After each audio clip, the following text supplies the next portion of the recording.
আফগানিস্তানকে বাংলা ওয়াশ করলো বাংলাদেশ। এই আফগানিস্তানের অধিনায়কের কি অহংকার!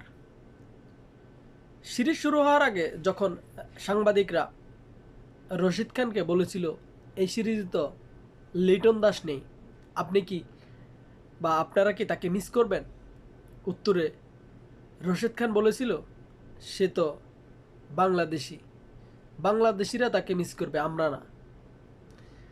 এই কথাটা আসলে অহংকারের সুরে বলেছিল রশিদ খান। আমরা এশিয়া কাপেও দেখেছিলাম যে রশিদ খানের অহংকার, কিন্তু তারা নিজেরাই দাবি করে তারা নাকি এশিয়ার দ্বিতীয় সর্বোচ্চ দল। ওই দলকেই বাংলাদেশ টানা 3টি ম্যাচ হারিয়ে বাংলা ওয়াশ করলো।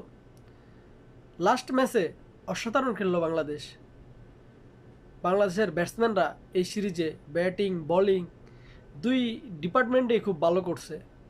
ফিল্ডিংয়ে কিন্তু বাংলাদেশ ভালো করতে পারে নাই। 144 রানের টার্গেটে বাংলাদেশ খুব সহজেই এই লক্ষ্যে পৌঁছে যায়। এত রানও কিন্তু হওয়ার কিন্তু কথা ছিল না, শুধুমাত্র দুর্বল ক্যাপ্টেন্সির কারণে মিনিমাম 20 থেকে 25টা রান বেশি হয়ে গিয়েছে। যেখানে 108 রানে 8 উইকেট, সেখান থেকে 143 রান কী করে হয়? এটা ক্যাপ্টেন্সির দুর্বলতা। যা হোক, অহংকারের পতন এইভাবেই হয়। বাংলাদেশ আফগানিস্তানকে বাংলা ওয়াশ করলো। অভিনন্দন বাংলাদেশ ক্রিকেট টিম, অভিনন্দন সাইফ হাসান। আসলে বিশেষ করে সাইফ হাসানের কথা বলতেই হয়।